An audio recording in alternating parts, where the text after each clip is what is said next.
স্বাধীনতা কোনো উপহার নয়, এটা অর্জন করতে হয় রক্ত দিয়ে, আত্মত্যাগ দিয়ে। এই কথাগুলি যদি কারো জীবনের সাথে একদম মিলে যায়, তিনি হলেন শুধুমাত্র বীর সাহসী বিপ্লবী নেতাজি সুভাষচন্দ্র বসু। আজকের এই ভিডিওতে আমরা জানব তার জীবনের প্রতিটি গুরুত্বপূর্ণ অধ্যায়, জন্ম থেকে শুরু করে মৃত্যু পর্যন্ত তার পুরো আত্মজীবনী সম্পর্কে এই ভিডিওতে ব্যাখ্যা করব।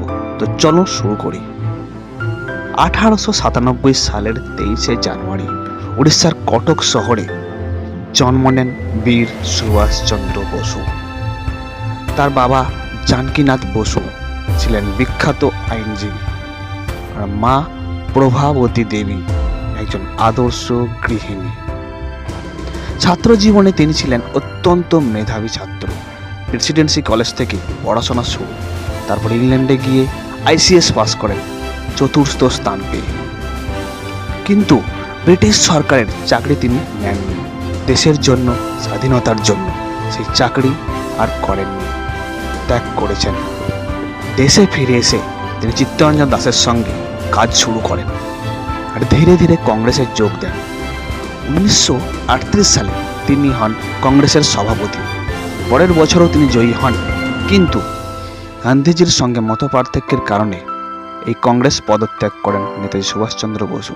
এরপর গড়ে তোলেন ফরওয়ার্ড ব্লক, এক নতুন রাজনৈতিক শক্তি যা ছিল বামপন্থী এবং স্বাধীনতার জন্য আরও আক্রমণাত্মক দৃষ্টিভঙ্গিতে বিশ্বাসী দল বা আর্মি।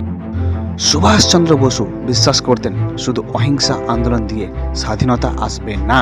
তাই তিনি 1941 সালে কলকাতা থেকে পালিয়ে আফগানিস্তান, তারপর রাশিয়া থেকে জার্মানি যান।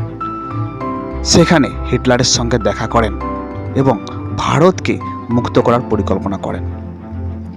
পরে তিনি জাপানে যান এবং গঠন করেন আজাদ হিন্দ ফৌজ বা ইন্ডিয়ান ন্যাশনাল আর্মি, INA। এই বাহিনীর স্লোগান ছিল, তোমরা আমাকে রক্ত দাও, আমি তোমাদের স্বাধীনতা দেব। এই কথাগুলো আজও আমাদের কাঁপিয়ে তোলে।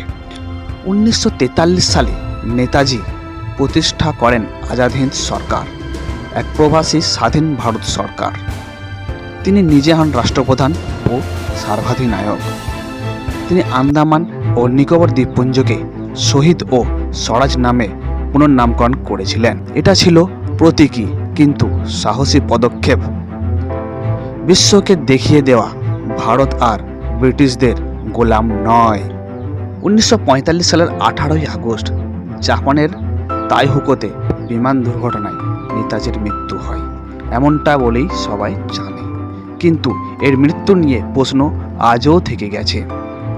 অনেকে বলেন তিনি বেঁচে ছিলেন, কেউ বলেন তিনি রাশিয়ায় গিয়ে লুকিয়ে আছেন, কিন্তু সত্যটা কেউ আজ পর্যন্ত জানতে পারে। সরকার একাধিক তদন্ত কমিশন গঠন করেন, সাওনাজ, খোসলা ও মুখার্জি কমিশন, কিন্তু আজও তার মৃত্যু এক রহস্য হয়ে রয়ে গেছে। নেতাজির আদর্শ ছিল জাতীয়তাবাদ ও সমাজতন্ত্রের সংমিশ্রণ। তিনি ধর্মনিরপেক্ষতায় বিশ্বাস করতেন। আজাদ হিন্দ ফৌজে হিন্দু, মুসলিম, খ্রিস্টান, শিখ সবাই একসাথে লড়েছিল। তার কথা ছিল, ভারত শুধু স্বাধীনই হবে না, শক্তিশালী, বিজ্ঞান মনস্ক এবং আত্মনির্ভর দেশও হবে। নেতাজির প্রভাব ভারতের স্বাধীনতা আন্দোলনে ছিল ব্যাপক। যদিও তিনি গান্ধীজির মৃত্যু অহিংসা পন্থায় বিশ্বাস করতেন না, তবুও তার নেতৃত্ব, বুদ্ধিমত্তা এবং সাহস আজও আমাদের অনুপ্রেরণা যোগায়। বর্তমানে ভারত সরকার তার সম্মানে 23শে জানুয়ারিকে ঘোষণা করেছে পরাক্রম দিবস হিসেবে। কলকাতা, দিল্লি, আন্দামান সব জায়গাতেই আছে নেতাজির স্মৃতিচিহ্ন। তার নামে বহু স্কুল, রাস্তা, বিমানবন্দর আজও মাথা উঁচু করে আছে। নেতাজি সুভাষচন্দ্র বসু আমাদের শেখান যে স্বাধীনতা শুধু অধিকার নয়, সেটা অর্জন করতে হয় লড়াই দিয়ে, আত্মত্যাগ দিয়ে।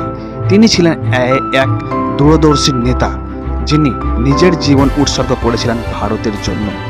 বন্ধুরা, যদি এই ভিডিওটি ভালো লাগে থাকে তাহলে লাইক দিয়ে কমেন্টে লিখুন জয় হিন্দ, আর অবশ্যই সাবস্ক্রাইব করুন আমাদের চ্যানেলকে, কারণ আমরা নিয়মিত এমন মননশীল ঐতিহাসিক ভিত্তিক ভিডিও নিয়ে আসি। তো চলুন, জয় হিন্দ, নেতাজি চির অমর থাকুন।